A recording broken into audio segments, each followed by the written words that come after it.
마태복음 6장 9에서 15절 주기도문 이렇게 기도하라 라는 말씀의 제목으로 함께 은혜의 말씀을 나누고자 합니다. 무더위가 정말 일찍 시작한 것 같아요. 올여름은 너무나도 더울 것 같은 것으로 예상됩니다. 항상 건강 조심하시고 무더위에 너무 많이 돌아다니지 마시고 온열질환이 무섭답니다. 그러니까 항상 조심하시길 바랍니다. 자, 여러분, 복음서는 개인의 경건을 위한 책이 아니에요. 이 복음서를 읽고 내가 어떤 신앙의 경건을 얼마나 더 높아질까라는 걸 깨닫는 책이 아니라 복음서는 세상에 임한 종말의 하나님의 나라를 증거하는 그러한 복음이에요. 그러니까 이 복음서를 읽으면 하나님의 나라를 깨닫게 돼요.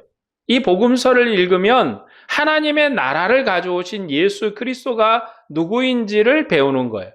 이게 예수님께서 우리에게 증거하는 내용이고 우리가 이 복음서를 통해서 하나님의 나라와 그리고 하나님의 나라를 이루어 가시는 그리스도의 영광을 보는 겁니다. 이것은 무슨 얘기냐면 기도문, 여기 주기도문도 있는데 이것은 개인 기도의 모델이 아니라는 거예요. 우리가 이렇게 기도하는, 우리가 이렇게 기도하면 경건이 높아지고 이렇게 기도하면 나의 신앙심이 더 높아지겠다라는 그런 개인 경건의 기도문이 아니라 이 기도문은 종말의 천국 기도문이에요. 그러니까 교회가 항상 기도하는 기도문이에요. 교회가 회집할 때 기도하고 또 교회가 흩어져서 각 가정에서 기도하고. 그러니까 이 기도문의 소망이 바로 오늘 우리 교회 신앙을 가진 자의 소망이고 앞으로 우리가 주님 앞에 기대하면서 이런 나라를 우리에게 주실 것을 소망하는 기도문이에요. 그래서 이 기도문을 찬찬히 살펴보면 나의 개인의 복락이나 나의 출세나 나의 명예의 영광을 위해서 구하는 내용이 하나도 없어요. 왜 그러냐면 이 기도문은 하나님의 나라의 기도문이고 하나님의 나라의 영광을 이루는 기도문이에요. 그러니까 우리도 이 기도문이 기도하는 대로 하나님을 소망하고 하나님의 영광을 기대하고 하나님이 우리에게 주신 은혜를 따라서 그러한 은혜의 나라를 꿈꾸면서 그 나라가 속히 임할 것을 기대함으로 기도하는 거예요. 조금은 어려운 말이지만 이 주기도문을 이해하고 해석하는 데 있어서 구원 역사적 배경에서 문맥을 따라서 해석하고 기독론적으로 선포돼야 되는 거예요. 구원 역사적 배경이라는 것은 무엇이냐면 창세기부터 시작된 하나님의 나라 구원 역사의 과정을 배경으로 해야 된다는 거예요. 이게 무슨 얘기냐면 마태복음을 이해할 때 그냥 마태복음 덩그러니 하나만 이해할 수가 없고 이 창세기부터 쭉 이어지는 하나님의 나라 역사를 이해하면 마태복음의 위치가 나오는 거죠. 그러니까 우리나라로 치면 이런 거죠.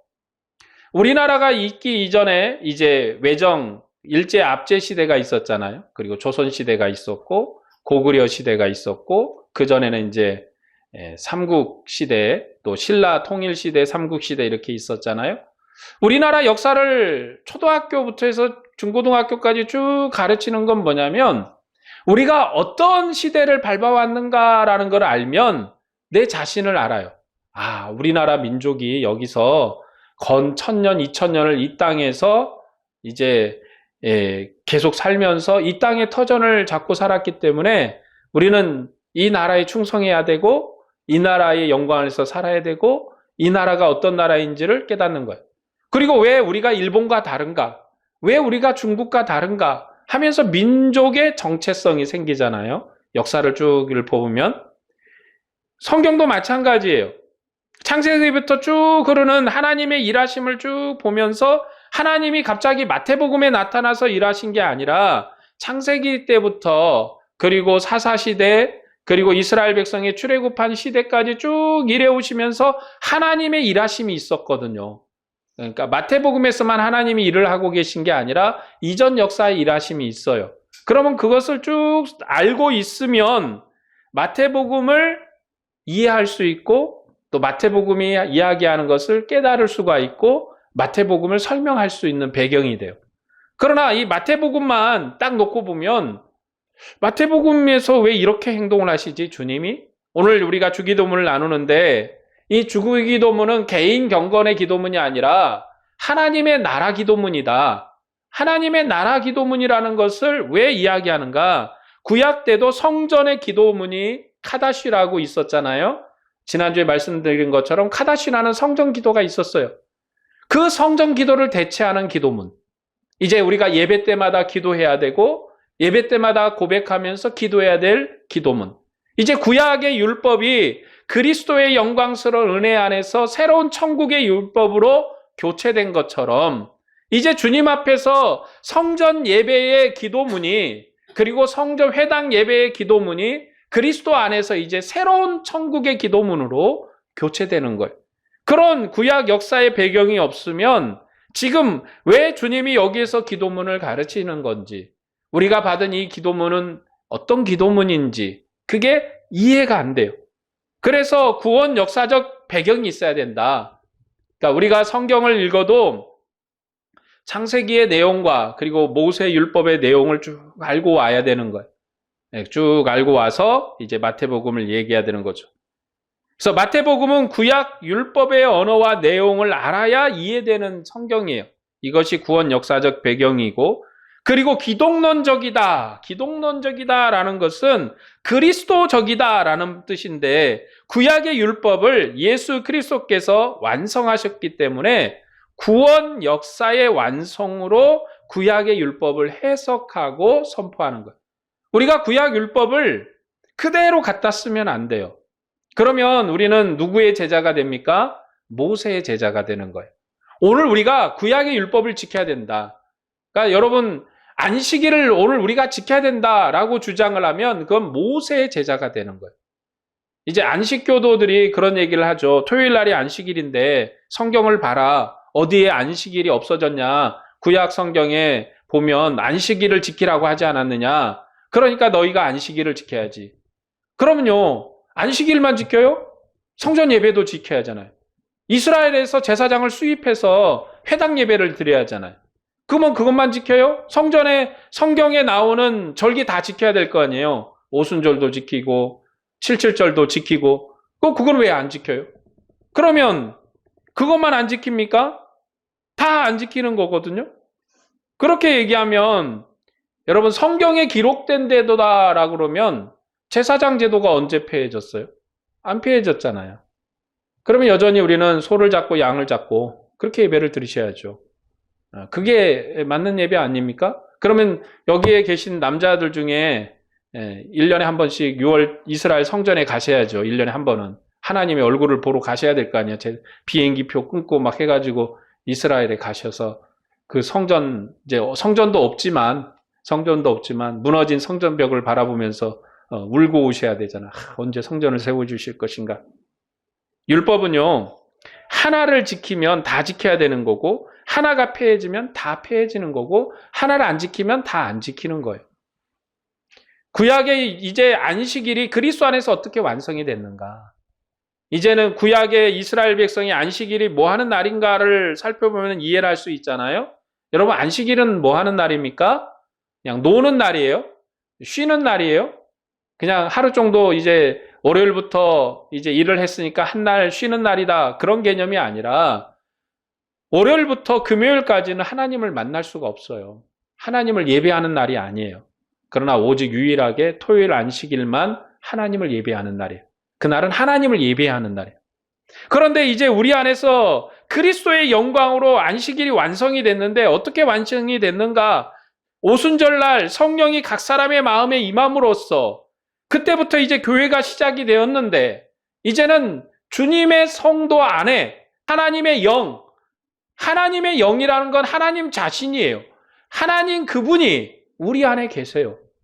우리가 성전이고 우리가 주님을 예배하는 사람이고 우리가 주님과 함께하는 사람이에요. 그런데 이전에는 성전에 가야 이스라엘 백성이 예루살렘에 있는 성전에 가야 하나님의 얼굴을 배워요. 하나님의 얼굴을 볼 수가 있어요. 하나님께 예배가 가능해요. 그러나 이제는 각 사람 마음속에 성령을 부으셨으니 여러분 여기서도 예배가 가능하고 이제 우리가 교회로 모여서 예배가 가능하고 가정에서도 예배가 가능해요. 그리고 여러분이 차를 타고 갈 때도 예배가 가능하고, 여러분이 직장에서 일을 하면서 예배가 가능하고 기도가 가능해요. 왜요? 성령이 내 안에 계시기 때문에. 그래서 이제 안식일이 한 날에 국한되는 것이 아니라 모든 삶이 안식인 날로 완성이 된 거잖아요. 이제 그렇게 안식일이 완성이 됐어요.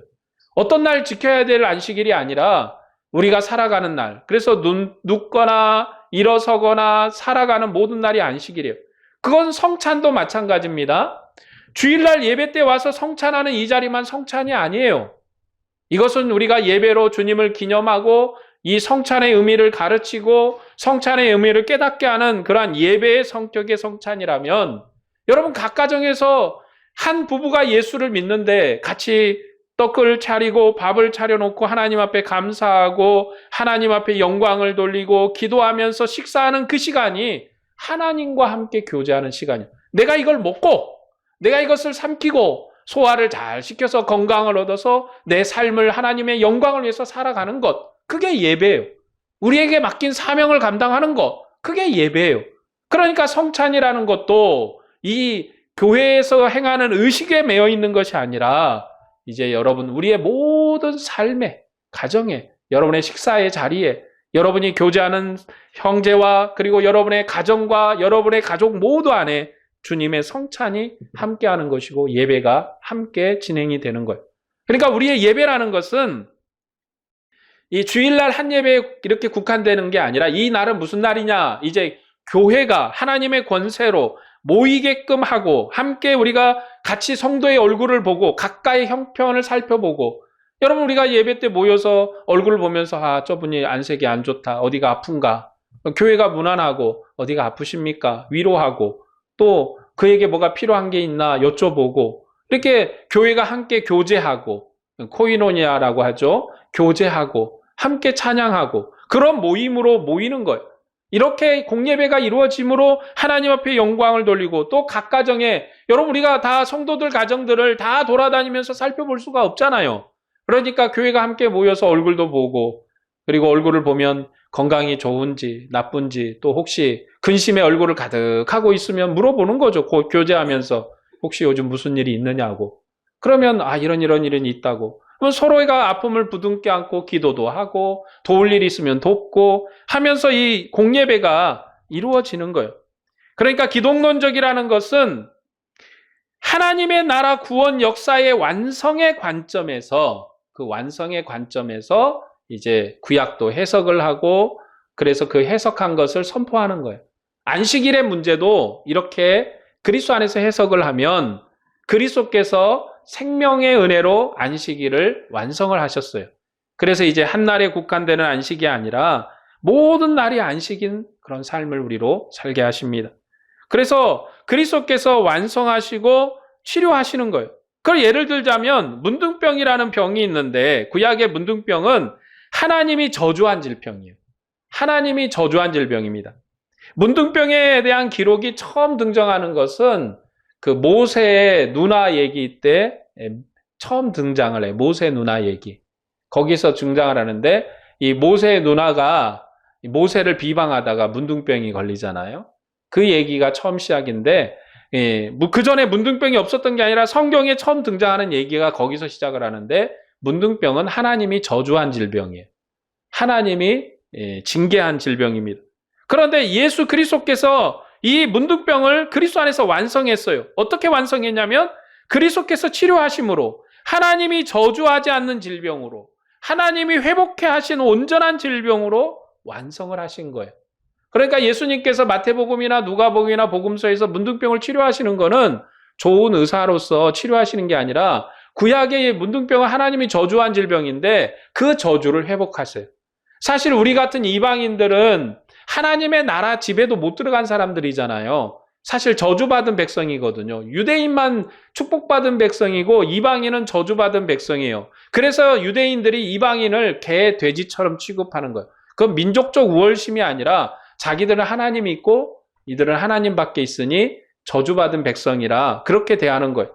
그런데 이제 예수 그리스도께서 우리에게 구원의 역사를 완성하셔서 저주받던 우리 같은 일을 깨끗하게 하시사 이제 하나님의 것으로 거룩하게 하십니다. 그래서 이방인에게도 성령을 주세요. 처음에 성령이 임할 때는 유대인들에게만 임했잖아요. 그래서 베드로가 설교하러 갔더니 베드로가 이방인의 집에 초대를 받아서 설교하러 갔는데 거기에 성령이 임했어요. 이방인도 성령을 받았어요. 하나님이 이방인도 받으시니 우리가 세례를 주지 않을 이유가 있겠느냐 하고 세례를 주거든요. 이처럼 주님께서는 구약시대에 저주하신 율법을, 저주하신 그 질병을 그리스도 안에서 온전케 회복하심으로 회복의 은혜를 이루십니다. 예수님께서는 아담의 죄를 회복하시고 구약 율법이 제한한 것을 회복하셔서 온전케 하시는 그런 주님이세요. 오늘은 주기도문 두 번째 말씀입니다. 이 주기도문의 구조를 좀 보면 하나님께 대해서 구하는 것, 하나님에 대해서 기도하는 것과 우리에 대해서 구하는 것, 이렇게 구분해 볼 수가 있어요. 그러니까 주기도문은 하나님에 대해서 우리가 간구하는 것, 그리고 우리 자신에 대한 구하는 것. 마태복음의 주기도문에서 하나님에 대해서 구하는 것은 세 가지입니다. 하나님의 이름과 하나님의 나라와 하나님의 뜻이에요. 우리에 대해서 구하는 것은 네 가지인데 일용할 양식과 죄사함과 시험에 들지 않게 하는 것과 악으로부터의 구원입니다. 누가복음에도 주기도문이 있어요. 거기에는 하나님의 뜻과 악으로부터 구원하는 것, 그 내용은 누가복음에는 없어요. 그러니까 마태복음에는 하나님의 뜻과 악으로부터 구하는 내용이 있는데 누가복음에는 없어요. 왜 이런 차이가 생기는가 하면 이 두 부분이 차이가 나는 것은 두 복음서가 강조하는 내용이 다르기 때문이지 틀린 게 아니에요. 이게 마태복음이 맞냐? 누가복음이 맞냐? 이게 옳냐? 이게 틀리냐? 이게 옳냐? 이게 틀리냐의 얘기가 아니라 각각의 성격이 강조하는 바에 따라서 다를 뿐이에요. 이 두 가지 차이점 외에는 이 누가복음이나 마태복음의 주기도문이 다 동일한 내용을 구하고 있습니다. 마태복음과 누가복음의 기도 대상은 하나님이에요. 기도를 하는 대상은 이제 이 주기도문의 기도 대상은 하나님인데 어떤 하나님이냐면 마태복음은 하나님을 하늘에 계신 우리 아버지라고 부르고 가르칩니다. 누가복음은 그냥 아버지예요. 그냥 아버지. 마태복음의 하늘에 계신 우리 아버지라는 호칭은 공적인 성격이 강해요. 공적인 성격. 공적인 성격이라는 게 뭐냐면 우리 아버지가 우리 아빠긴 한데 대통령이야. 그러면 우리 아버지가 대통령인데 내가 집에서는 아버지를 부를 때 아빠 아빠 부르고 아버지 이렇게 부를 수 있지만 밖에 나가면 사람들이 모이는 데서 아버지 뭐 아빠 막 그렇게 흔들고 막 그러면 되겠어요? 아무리 그래도 공적인 자리고 대통령으로 나가 있는데 그러면 아버지, 아버님 이렇게 부르거나 이렇게 좀 뭔가 호칭을 올려서 호칭을 해야 되잖아요. 그러니까 그런 마태복음은 그런 성격이에요. 그러니까 우리의 왕이신 예수 그리스도의 아버지신 하나님이시고 우리의 아버지가 되신데 왕이신 하나님이에요. 그러니까 그런 호칭의 성격이 있어요. 근데 누가복음은 아버지라고 호칭을 해요. 그냥 개인적으로 부르는 그런 성격이에요. 그냥 우리 아빠. 그러니까 기도를 하는데 이 마태복음은 이 하나님의 나라에 대한 내용이고 예배에 쓰이기 위한 그러한 기도문이기 때문에 호칭이 하늘에 계신 우리 아버지여 라는 호칭을 써요. 그러니까 하늘에 계시다. 왕이시다. 우리 위에 높이 들리신 영광의 그 보좌에 앉으신 하나님이시다. 그런데 그분이 우리 아버지시다 라고 호칭해요. 근데 누가복음은 집에서 우리가 아들, 딸들이 부르듯이 아빠 이리 오세요. 아빠 여기 식사하세요. 아빠 일어나세요. 하듯이 이렇게 부르는 개인적인 성격의 호칭이 가능해요. 이렇게 호칭이 다른 것도 마태복음과 누가복음의 차이 때문이지 두 호칭의 용도 차이는 아니에요. 이렇게 쓰면 더 좋고 이렇게 쓰면 안 되고 아니라 마태복음은 나라복음이라 조금 격식을 갖춰요. 누가복음은 의인에 대한 사랑과 인애와 자비에 대한 내용이에요. 그러니까 격식이 별로 없어요. 격식 없이 그냥 친근하게 부르는 성격이 있습니다. 이 차이점이 그런 거예요. 마태복음의 주기도문은 외식하는 옛사람의 회당 기도와 대비된 천국 백성의 기도문입니다. 예수님께서 천국 왕으로서 이스라엘을 구원하시고 완성하시는 천국 설립식에서 외식하는 자를 본받지 말고 너희는 이렇게 기도하라 라고 말씀하심으로 가르치신 거예요. 누가복음의 주기도문은 그리스도를 따르는 의인들의 기도예요. 예수님께서 한 곳에서 기도를 마치신 후에 한 제자의 요청을 받고 요한이 그의 제자들에게 기도를 가르친 것처럼 제자들에게 너희는 이렇게 기도하라 라고 기도를 가르쳤습니다. 예수님께서는 하나님을 아버지라고 부르시면서 그의 제자들에게도 하나님을 아버지라 부르라고 가르쳤어요. 예수님께서는 하나님 아버지를 세상에 나타내시는 하나님의 독생하신 하나님의 아들이시고 하나님 자신이세요. 이전에 모세가 하나님의 이름을 가르쳤거든요. 뭐라고 가르쳤습니까? 여호와다. 그 뜻이 무슨 뜻인고 하니 스스로 계신 하나님이시다. 그게 모세가 이스라엘 백성에 가르친 하나님의 이름이에요. 그런데 하나님의 아들이 나타나셨어요. 하나님 자신이 나타나셨어요. 그리고 나서 우리에게 가르치기를 너희 아버지다. 우리의 아버지다 라고 가르칩니다. 이제는 우리가 하나님을 아버지라고 불러요. 오늘 우리가 예배 때마다 기도할 때 하늘에 계신 우리 아버지, 아버지 하나님 이렇게 부르잖아요. 그건 뭐냐면 아들이 가르치신 하나님의 이름이에요. 아버지라고, 이제 너희 아빠다. 이제 너희가 그런 관계로 하나님과 하나가 된 거야 라고 우리에게 가르친 거예요. 그래서 예수님께서는 하나님 아버지를 세상에 나타내시는 분이시고 그리고 독생하신 하나님의 아들이세요. 예수님께서는 그의 제자들에게 하나님을 아버지라 부르게 하신 것이 하나님의 아들의 사역이에요. 하나님의 아들의 일이에요. 하나님의 아들이 우리에 오셔서 어떤 은혜를 주셨는가? 나에게 복을 주셨어. 돈을 주셨어. 나를 성공케 하셨어. 이런 고백은 인생을 살아가면서 소소한 거예요. 가장 영광스러운 게 뭐냐? 하나님의 아들이 우리에게 하나님을 아버지로 소개한 것. 이게 가장 큰 영광이에요. 우리가 예수님을 믿고 구원 얻어서 천국 간다. 여기에 굉장히 많은 시간과 그리고 많은 노력을 투자를 해요. 그러나 제일 중요한 건 그 천국에 가서 만날 하나님은 어떤 하나님인가? 그 천국에서 만나 뵐 하나님은 우리 아버지의 하나님이에요. 그게 예수님이 가르쳐주신 가장 큰 일이에요. 모세가 하나님으로부터 여호와라는 이름을 받아서 이스라엘 백성이 영원토록 부를 이름, 영원토록 고백할 이름을 준 것이 가장 큰 영광이에요. 그 이름을 주셨기 때문에 스스로 계시고 스스로 판단하시고 스스로 일하시는 그 하나님은 애굽의 신과는 다른 하나님이야. 그 영광을 자기 이름을 가르치시고 나서 그 영광을 보여주신 게 출애굽의 사건이지, 출애굽의 사건이 영광을 얻는 게 아니라 하나님께서 모세에게 나타나서 아브라함에게도 가르치지 않았던 이름, 그 이전에 아담에게도 그리고 노아에게도 가르치지 않았던 이름, 그 새로운 이름을 주셨어요. 새 이름을 주신 거죠. 그 새 이름을 주시는 대로 스스로 계시는 분이라 스스로 판단하시고 스스로 일하시고 스스로가 하나님의 자기 백성을 구원하시는 일을 스스로가 하시는 분이세요. 그래서 출애굽 사건을 통해서 10가지의 재앙과 10가지의 일들을 통해서 하나님이 스스로 계신 하나님이시고 스스로 일하시고 스스로 자기 백성을 구원하시는 권능의 하나님이심을 보이신 거예요. 예수님께서 우리에게 하나님의 이름을 가르치시는데 아버지라고 가르치십니다.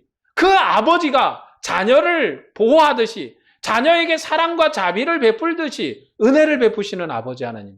그래서 우리가 어디에 있든지 무엇을 하든지 어떤 일에 있다 할지라도 하나님이 우리를 눈동자같이 지키시며 보호하시면서 부모처럼 품으시고 은혜와 능력으로 일하십니다. 스스로 계신 여호와 하나님이 영광스럽습니까? 나의 아버지 되신 하나님이 영광스럽습니까? 여러분, 이스라엘 백성에게 스스로 되신 그 여호와 하나님은 유월절의 하나님이시요 자기 백성을 출애굽시킨 하나님이세요. 그러나 우리 하나님은 나의 아버지 되신 하나님. 우리가 오늘 교회에 받은 하나님의 이름은 새 이름인데 아버지예요. 아버지. 그 아버지는 영광의 하나님이시라. 그 사랑의 은혜가 많으신 아버지시라. 부모들이 자녀를 사랑하듯이 그렇게 사랑했어요. 여러분, 자녀들을 얼마나 사랑하십니까? 자녀들이 아프면 밤에 잠을 못 자고 어디가 아픈가 걱정하고 염려하고 밤새 어떻게 응급실을 가야 되냐 말아야 되나 고민도 하고. 여러분, 자녀가 아프면 부모의 걱정이 커요. 제가 좀 아는 사모님이 있는데 자녀가 태어났을 땐 건강했는데 이제 뭔 사고로, 그러니까 어렸을 때 이게 사고로 뇌성마비가 왔어요. 의사 선생님은 얘기했답니다. 12살이 되면 10대를 못 넘기고 죽을 것이다. 근데요, 지금 30살이 넘었는데 생존을 하고 있어요. 제가 그 얘기를 들으면서 감동이 되는 건 뭐냐면 그 아이를 살리기 위해서 부모들이 원래 서울 살았는데 시골로 이사를 하셨어요. 그리고 나서 거기서 아이를 헌신을 다해서 보살폈습니다. 아이를 위해서 최선을 다했어요. 그래서 의사가 얘기하기를 10대가 되면 죽을 것이다. 움직이지도 못하고 일어나지도 못하고 뭣도 못하고 그런 아이를 지극정성으로 살펴서 살려냈어요. 지금까지도. 그런데 그 목사님 부부신데 그 사모님의 마음속에는 이 아이가 좀 더 살았으면 좋겠다는 거죠. 좀 더 살았겠으면. 그게 부모의 마음이에요. 그게.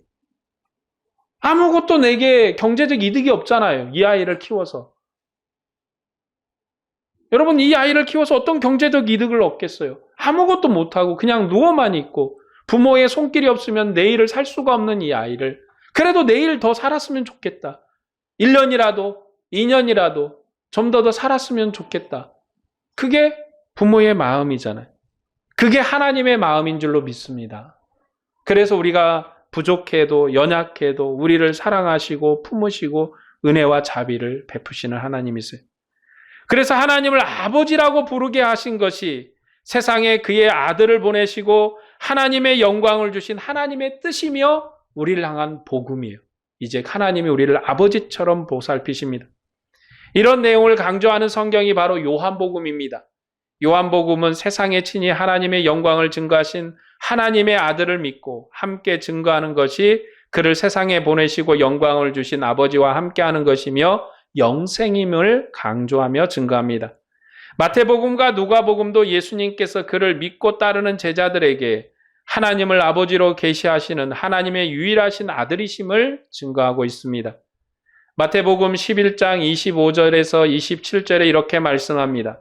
그때 예수께서 대답하여 이르시되 천지의 주제이신 아버지여 이것을 지혜롭고 슬기 있는 자들에게는 숨기시고 어린 아이들에게 나타내심을 감사나이다. 옳소이다. 이렇게 된 것이 아버지의 뜻이니이다. 내 아버지께서 모든 것을 내게 주셨으니 아버지 외에는 아들을 아는 자가 없고 아들과 또 그 아들의 소원대로 계시를 받은 자 외에는 아버지를 아는 자가 없느니라. 예수님이 우리에게 아버지를 알려주시니까 우리가 아버지를 아는 거예요. 아버지의 영이 우리에게 깨닫게 하시니까 아들이 소원하신 대로 계시를 하시니까 우리가 아버지를 아는 거예요. 우리가 이 하나님 아버지를 아는 게 영광이고 능력이고 은혜인 줄로 믿습니다. 아버지와 친밀한 아들은 아버지의 유일한 계시자예요. 하나님께서는 이스라엘을 구원하실 때 모세에게 자신의 이름을 알리셨는데 스스로 계신 여호와로 알리셨습니다. 자기 백성에게 나타내신 하나님의 이름이 그 이름대로 자기 백성의 하나님이세요.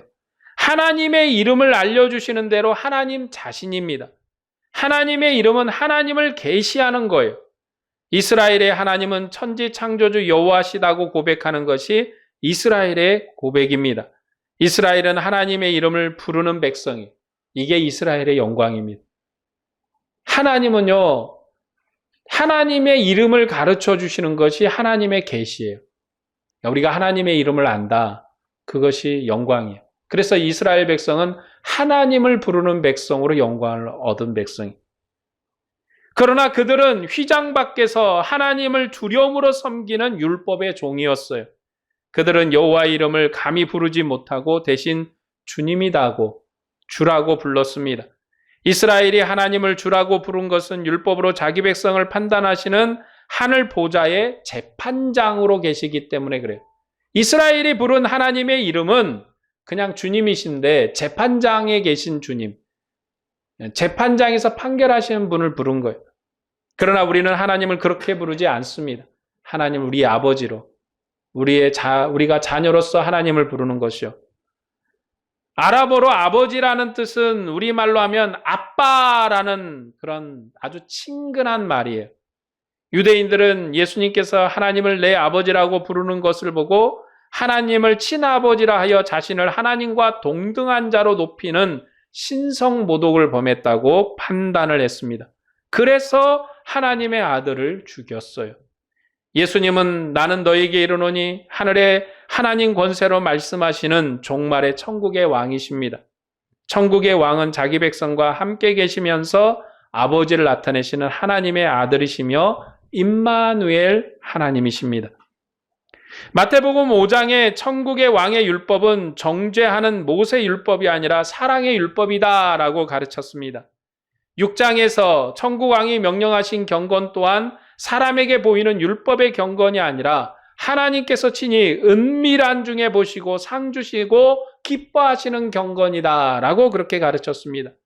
천국의 왕께서 그의 백성에게 하나님을 하늘에 계신 우리 아버지라고 불러 기도하라고 가르쳤어요. 천국의 경건은 하나님을 우리 아빠라고 불러서 그 이름을 높이며 아버지 앞에서 아들이 하나 된 것처럼 사랑과 거룩함과 경건의 능력으로 온전한 하나의 은혜를 이루는 것입니다. 이게 예수님께서 우리에게 기도하라라는 기도문에서 호칭 자체가 바뀌는 이유입니다.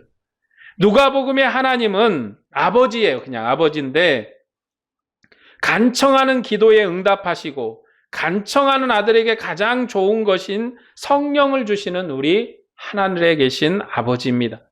하나님의 뜻을 이루시려고 기도하는 예수님께서는 요한처럼 자기 제자들에게 기도를 가르치면서 간청해라 그렇게 가르쳤어요. 그래서 누가복음의 주기도문은 간청하는 주기도문이에요. 간구하는 주기도문이에요. 마태복음의 하나님은 하늘에 계신 우리 아버지시며 구하기 전에 너희에게 있어야 할 것을 다 아시는 하나님, 너희의 아버지다라고 말씀합니다.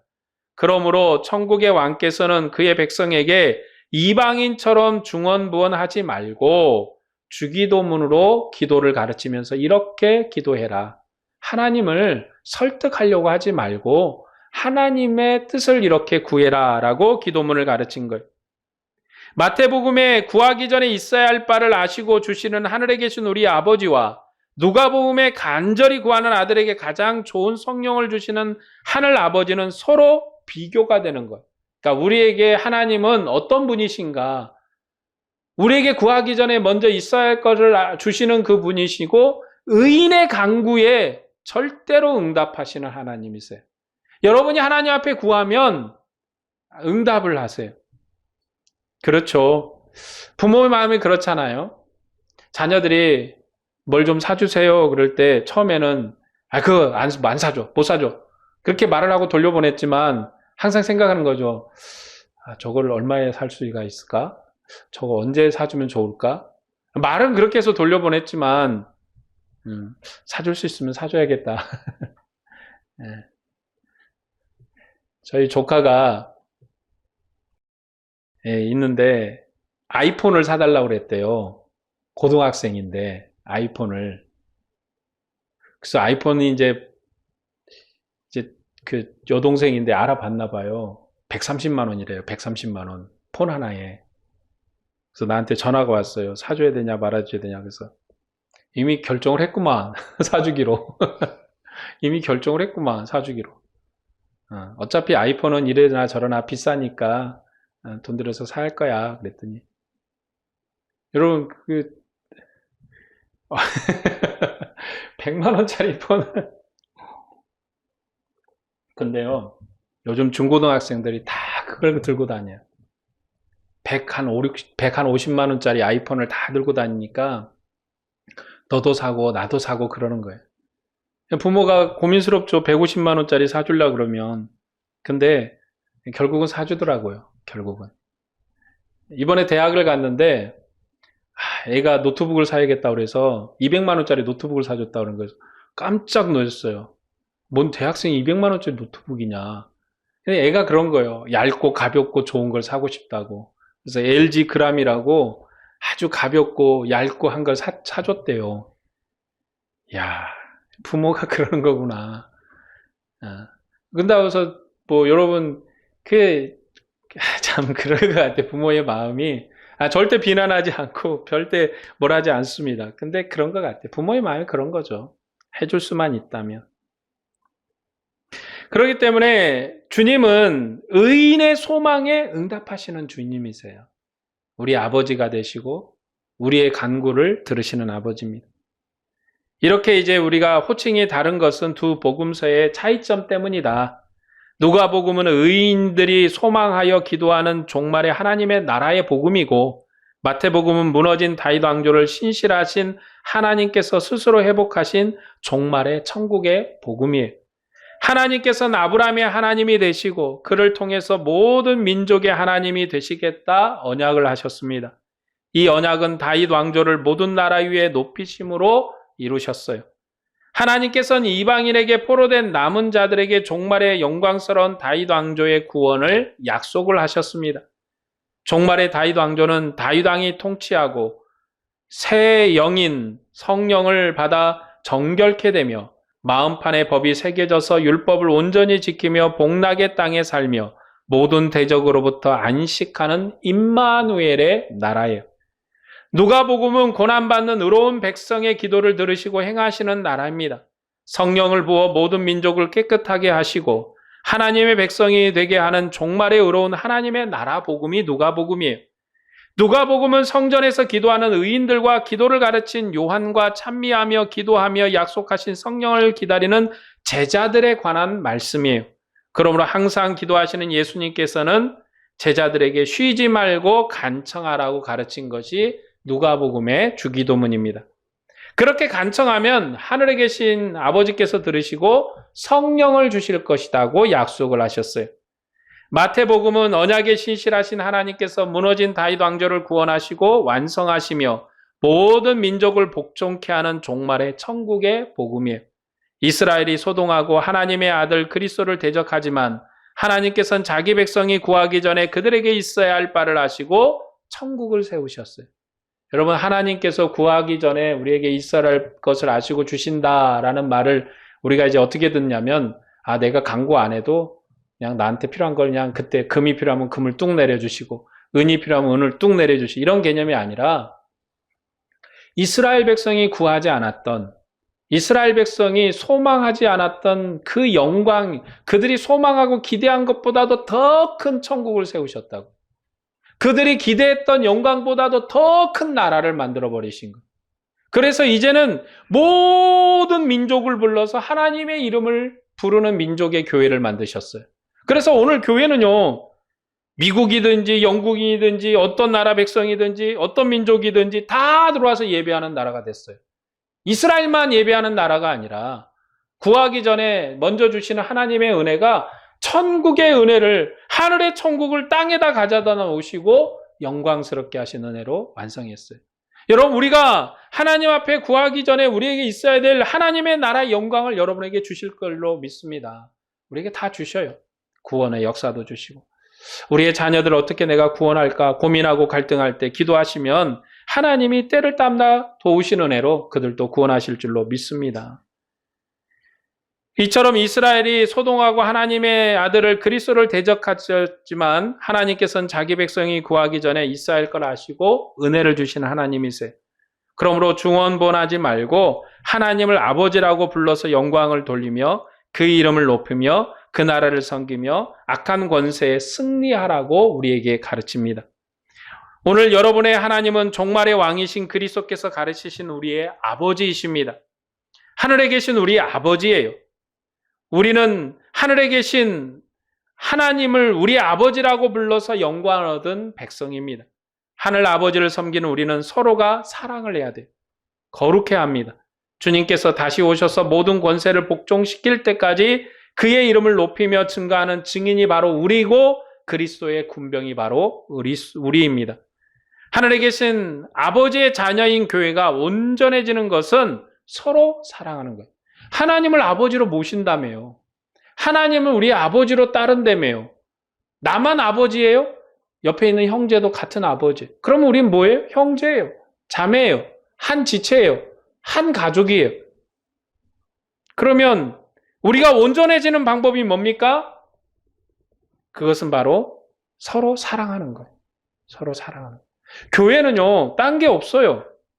교회가 사랑하지 않는 것, 그게 악이에요. 첫 번째는 누굴 사랑해야 됩니까? 성도를 사랑해야 돼요. 왜냐하면 한 아버지를 모신 지체잖아요. 여러분, 교회가 교회끼리 사랑해. 여러분, 우리 교회가 오늘 이 교회만 교회고 옆집 교회는 교회가 아니에요? 같은 교회예요. 함께 사랑하고 어려운 교회를 돕고 서로 세워주고 서로 은혜를 베풀고. 여러분, 우리가 이제 개척을 해서 교회를 세울 때 여러분, 이게 의자를 이제 제가 전에 섬겼던 교회 목사님한테 말씀을 드렸더니 이제 교회 광고를 하셨나 봐요. 아, 누구 목사가 개척을 하게 됐다고. 그랬더니 그 교회 성도분이 헌금을 하셨어요. 그 사랑과 자비하심으로 여러분 의자에 좋은 건 아니지만 그 헌금을 하셔서 의자를 세웠고, 인테리어가 이렇게 이쁘진 않아요. 뭐 이게 정말 이게 하룻밤 뚝딱하고 만들어낸 건데 아무것도 아닌 것 같지만 여수에 있는 저희 목사님 동기, 제 동기들이 세 분이나 밤새 차를 달려서 와가지고 여러분 이거 3일 만에 만들어 놓고 가셨어요. 수예배 드리러 가야 된다고 두당탕탕 날밤을 새가면서 만들어 놓고 여수까지, 여러분 여기서 여수까지 그 트럭 끌고 오셨거든요. 달달달달달 트럭을 끌고 갔는데 여러분 아마 7시간 걸렸어요. 와서 이게 다 작업하고 새벽 3시까지인가 5시까지인가 일을 하고 밤을 새고 또 차를 끌고 내려갔어요. 여수에. 여수에 내려가셔서 그날 또 뭐 전도 집회가 있다고 꼭 가셔야 된다고 해서 다 만들어 놓고 가셨어요. 우리가 함께 사랑하는 거예요. 무엇 때문에 여러분 동기 목사가 개척한다고 안 와도 돼요.